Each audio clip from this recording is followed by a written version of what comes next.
Sobat Maestro, sesaat lagi kita akan bersama-sama mengikuti ibadah minggu bersama Gereja Isa Al-Masih Jemaat Maleer. Selamat mendengarkan.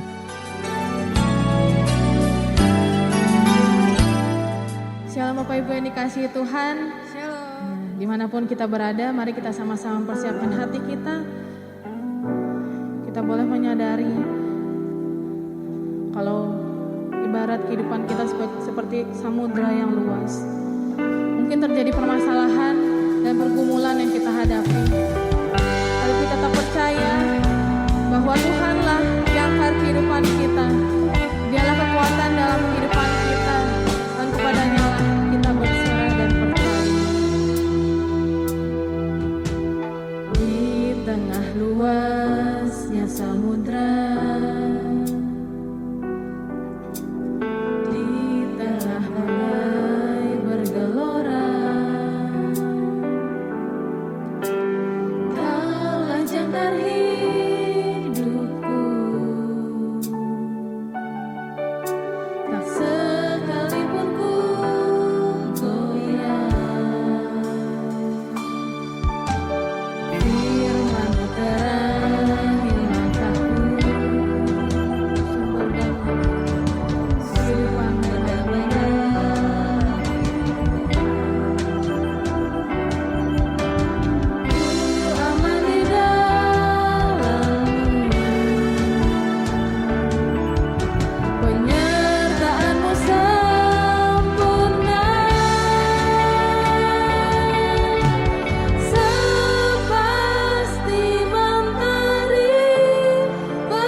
Tuhan Yesus, terima kasih buat hari ini, buat pimpinan, penyertaan, pertolongan Tuhan dalam sepanjang hidup kami. Kalau hari ini kami akan bersama-sama merenungkan firman-Mu, kami berdoa minta tolong Tuhan memberkati kami sementara kami belajar tentang firman-Mu. Biarlah lewat kebenaran firman-Mu ini kami boleh semakin paham, kami boleh semakin mengerti bagaimana seharusnya kami menjalani hidup. Kami menyerahkan waktu-waktu ke depan ke dalam tangan Tuhan, dan hanya di dalam nama Tuhan Yesus kami berdoa dan kami mengucap syukur. Amin. Bapak Ibu Saudara yang dikasihi Tuhan, hari ini izinkan saya untuk berbagi kepada kita bersama tentang menjadi pembawa terang. Harapannya biarlah hari ini setiap kita kembali diingatkan tentang siapa jati diri kita dan bagaimana seharusnya kita menjalani hidup sebagai anak-anak Allah. Nah, mari kita akan mendasari firman Tuhan hari ini dari Injil Matius pasal yang ke-5 ayat yang ke-14, di mana firman Tuhan berkata, "Kamu adalah terang dunia. Kota yang terletak di atas gunung tidak mungkin tersembunyi." Bapak Ibu Saudara yang dikasihi Tuhan, firman Tuhan berkata dengan jelas kepada kita bahwa kamu adalah terang dunia. Nah, kalau kita melihat dalam Injil Matius pasal yang ke-5 ayat 1 sampai ayat yang ke-12, maka pada bagian tersebut kita mendapati bagaimana Tuhan Yesus mengajarkan tentang nilai-nilai atau tentang norma-norma di dalam kerajaan Allah. Nah, dengan nilai dan norma kerajaan Allah itulah kemudian Tuhan Yesus selanjutnya berkata kepada orang-orang pada waktu itu, dan tentu saja buat setiap kita semua pada hari ini, bahwa kamu adalah terang dunia. Bapak Ibu Saudara, ketika Tuhan Yesus berkata kamu adalah, maka ini mengingatkan saya kepada satu kata yang seringkali Tuhan pun mengatakannya. Aku adalah.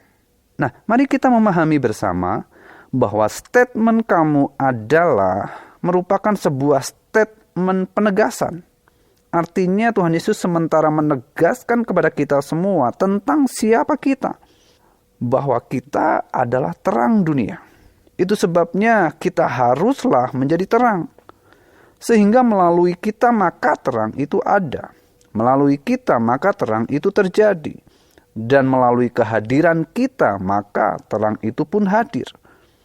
Nah, jelas sekali bukan bahwa ini adalah berbicara tentang identitas kita di dalam Kristus. Yaitu bahwa kita semua adalah terang dunia. Sebagai terang dunia yang adalah identitas kita dan bukan soal prestasi. Maksud saya begini, kita menjadi terang bukan karena kita melakukan sesuatu sehingga kita disebut terang.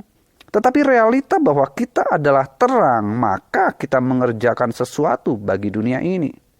Dan tentu saja tindakan-tindakan benarlah yang sementara kita kerjakan dalam kehidupan ini. Nah, di mana kita harus menjadi terang?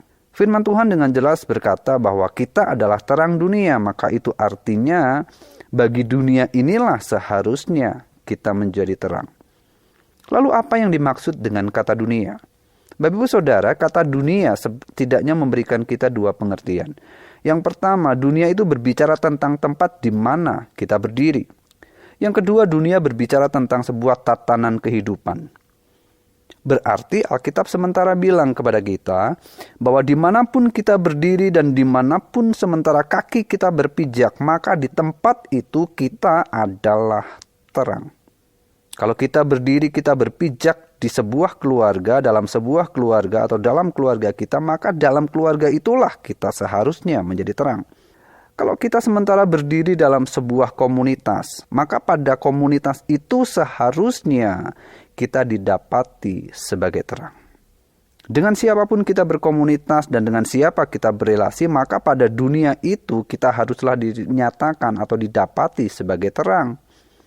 Kehadiran dan keberadaan kita dimanapun dan dengan siapapun, maka orang-orang di sekitar kita bisa melihat realita terang itu dengan sangat nyata. Lewat kehidupan kita, maka orang-orang di sekitar kita menemukan sebuah kenyataan bahwa terang itu ada, realita bahwa terang itu terjadi, dan sebuah realita bahwa terang itu hadir lewat kehidupan kita. Bapak Ibu Saudara yang terkasih, mari kita lihat apa yang dimaksud dengan kata terang. Kata terang diambil dari kata phos, memberikan kepada kita setidaknya 3 pengertian. Yang pertama, kualitas yang cemerlang. Yang kedua, sinar yang termanifestasi. Yang ketiga, kekuatan pemahaman akan moral dan kebenaran. Nah, kalau begitu Alkitab sebenarnya sesungguhnya sedang berbicara kepada kita atau menegaskan kepada kita tentang identitas kita. Kamu adalah terang dunia. Artinya kan begini, realita tentang siapa kita, bahwa kita adalah terang, maka itu seharusnya mendorong kita untuk hidup dengan kualitas yang cemerlang. Bahkan kualitas hidup yang cemerlang tersebut termanifestasi dalam sikap dan perilaku kita setiap hari. Dan itu didasari oleh adanya sebuah pemahaman yang sangat kuat dalam diri kita akan moral dan kebenaran. Bapak Ibu Saudara, supaya pada akhirnya kan begini, siapapun orang-orang yang duduk dengan kita, siapapun orang-orang yang berjalan dengan kita, siapapun yang berkomunitas dan berelasi dengan kita, dan supaya siapapun yang hidup dengan kita setiap hari, mereka mendapati bahwa terang itu sangat nyata dalam hidup kita. Kita bukan lagi menjadi orang-orang yang menjadi batu sandungan, tetapi kita menjadi terang yang menolong orang untuk orang melihat kebenaran dan kemudian memutuskan untuk hidup di dalam kebenaran. Bapak Ibu Saudara, kita sebagai terang seharusnya kita hidup dengan kualitas yang sangat cemerlang. Orang-orang di sekitar kita seharusnya melihat kualitas yang sangat hebat di dalam diri kita. Dari mana kita tahu? Dari sikap dan perilaku yang kita lakukan dalam hidup kita setiap hari. Sebab kita tahu, kita paham betul tentang nilai-nilai kebenaran yang Tuhan ajar kepada setiap kita. Nah, Bapak Ibu Saudara, sadarilah bahwa kita adalah terang bagi dunia yang gelap ini. Karena itu mari kita dipanggil untuk menolong orang keluar dari kegelapan. Dari tempat yang begitu gelap, di mana mereka membutuhkan adanya dan hadirnya terang. Dan bukankah kita adalah terang itu? Jadi mari kita hadirkan terang itu bagi dunia di mana kita berada. Supaya lewat hidup kita maka ada banyak orang yang kemudian tertolong. Dan kemudian bertemu dengan terang yang sejati, yaitu Kristus Yesus. Mari saya mengajak setiap kita, katakan sama diri kita sendiri, kamu adalah terang dunia. Jadi kamu harus hidup dengan kualitas yang cemerlang. Dan kualitas itu haruslah terbukti dengan sangat nyata dalam realita hidup kita setiap hari. Karena itu di Matius pasal 5 ayat 16 dikatakan, hendaklah terangmu bercahaya di depan semua orang. Tujuan akhirnya supaya mereka memuliakan Bapamu yang di surga. Lalu bagaimana seharusnya kita hidup sebagai anak-anak terang? Bapak Ibu Saudara yang dikasihi Tuhan, kepada jemaat di Efesus, Rasul Paulus memberikan nasihat tentang bagaimana seharusnya mereka hidup. Bapak Ibu bisa membaca secara keseluruhan dari Efesus pasal 5 ayat 1 sampai ayat yang ke-21. Tetapi hari ini saya ingin mengajak kita membaca ayat yang ke-8 saja.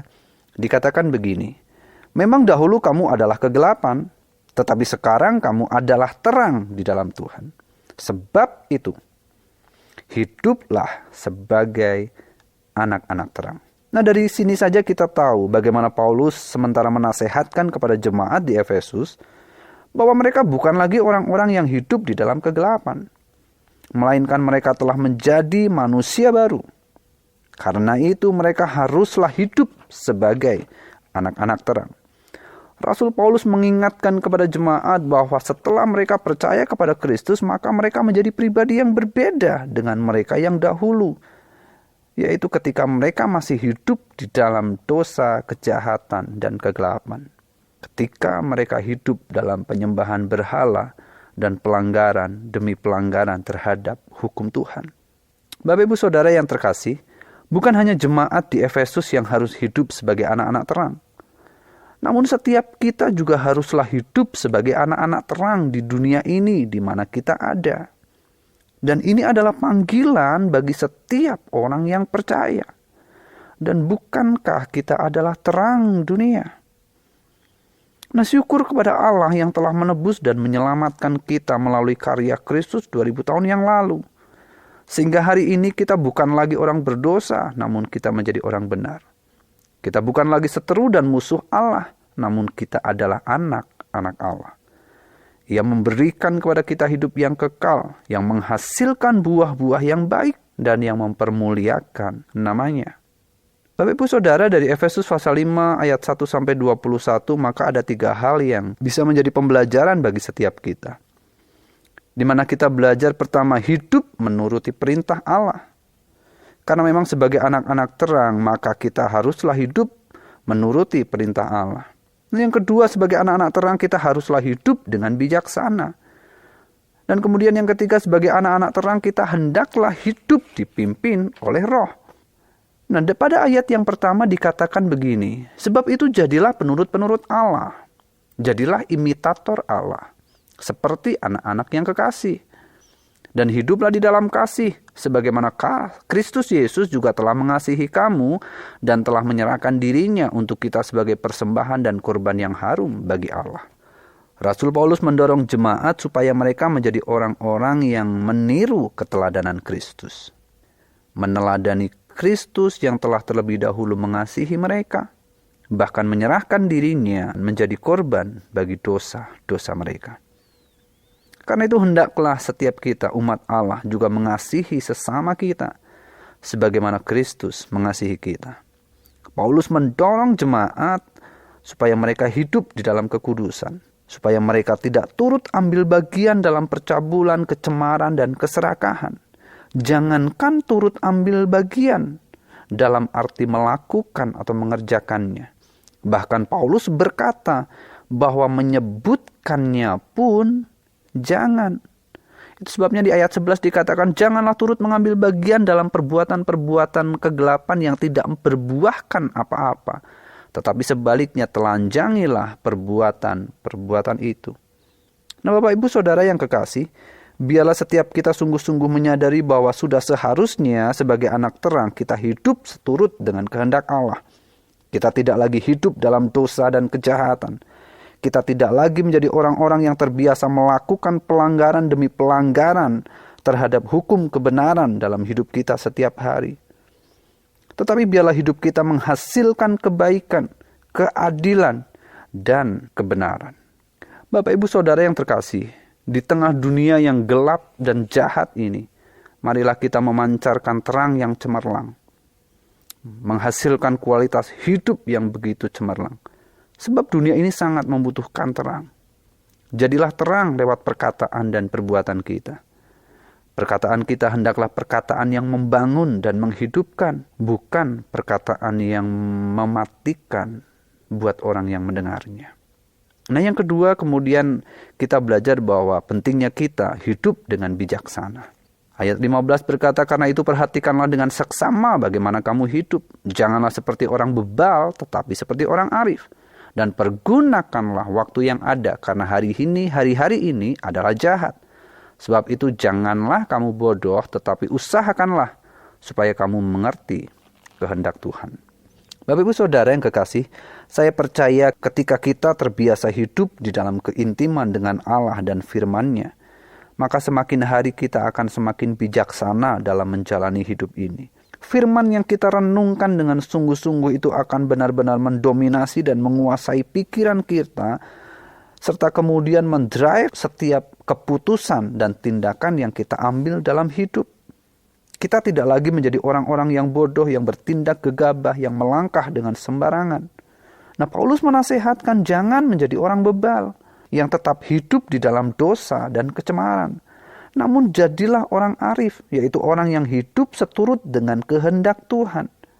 Gunakan waktu dengan baik. Gunakan waktu dengan bijaksana. Paulus perlu memberikan nasihat tersebut karena jemaat yang mungkin sedang mengalami tekanan dan kesulitan. Terlebih di mana dunia di mana mereka berada adalah dunia yang syarat dengan perbuatan tanpa moral dan etika. Dan orang-orang yang demikian dikatakan mereka akan mendapatkan murka Allah. Karena itu Paulus menasehatkan sebagai anak terang mereka janganlah hidup di dalam kegelapan. Akan tetapi biarlah waktu yang ada mereka gunakan dengan efektif, dengan efisien, dengan maksimal bagi pekerjaan Tuhan. Untuk mendatangkan kemuliaan Tuhan. Untuk menolong orang, untuk bertemu dengan Tuhan. Bukan untuk mengerjakan dosa yang akan membawa mereka kepada kebinasaan. Kita adalah terang dunia. Sebab itu marilah kita hidup dengan bijaksana. Nah, yang ketika dikatakan hidup, anak-anak terang adalah hidup yang dipimpin oleh Roh. Ayat 18 dikatakan, dan janganlah kamu mabuk oleh anggur, karena anggur menimbulkan hawa nafsu.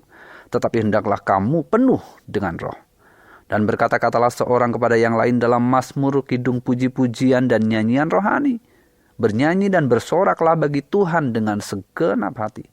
Ucaplah syukur senantiasa atas segala sesuatu dalam nama Tuhan kita, Yesus Kristus, kepada Allah dan Bapa kita.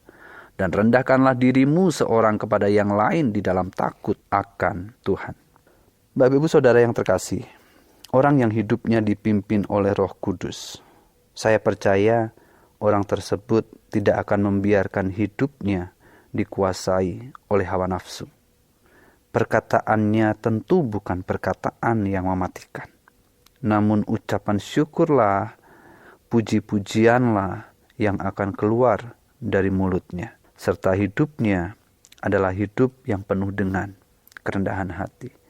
Sehingga setiap orang yang berelasi dengan mereka, sehingga setiap orang yang berkomunitas dengan mereka, mereka akan melihat terang itu sangat cemerlang.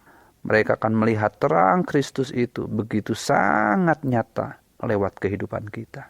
Nah, kalau ada satu hal yang perlu kita pertanyakan tentang diri kita, sudahkah kita hidup sebagai terang bagi dunia di mana kita berada?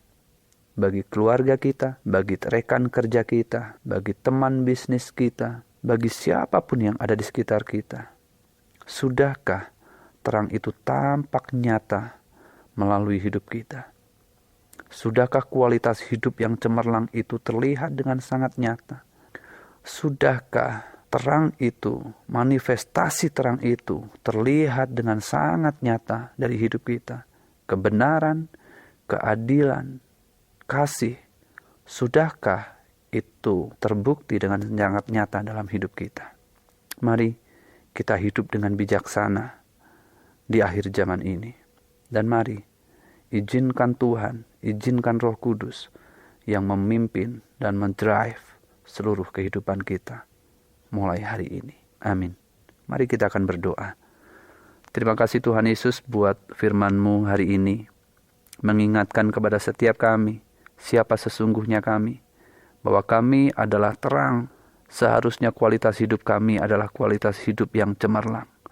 Seharusnya sikap dan perilaku yang kami hasilkan dalam hidup kami tiap-tiap hari adalah kualitas yang seturut dengan nilai-nilai kebenaran. Tuhan memberkati setiap kami. Biarlah semakin hari Tuhan menolong kami untuk kami semakin serupa dengan Tuhan. Kami hidup sebagai terang, supaya pada akhirnya siapapun yang ada di sekitar kami, siapapun yang ada bersama-sama dengan kami, mereka boleh tertolong untuk mereka melihat kebenaran, kemudian mereka memutuskan untuk hidup di dalam kebenaran. Terima kasih buat firman-Mu hari ini. Dan untuk Tuhan seluruh kemuliaan, hanya di dalam nama Tuhan Yesus, kami berdoa dan kami mengucap syukur. Amin. Demikianlah Bapak Ibu Saudara ibadah kita hari ini. Kami mengundang sidang jemaat untuk dapat tetap mengikuti ibadah online Gereja Isa Al-Masih Jemaat Maleer, baik melalui Radio Maestro 92,5 FM setiap hari Minggu pukul 12:15, atau melalui channel GIA Maleer di youtube.com setiap hari Minggu pukul 9.30. Bagi sidang jemaat yang membutuhkan dukungan doa, dapat mengirimkan beban doa melalui SMS ataupun WhatsApp di nomor 0821 1965 9019. Happy Sunday and God bless you.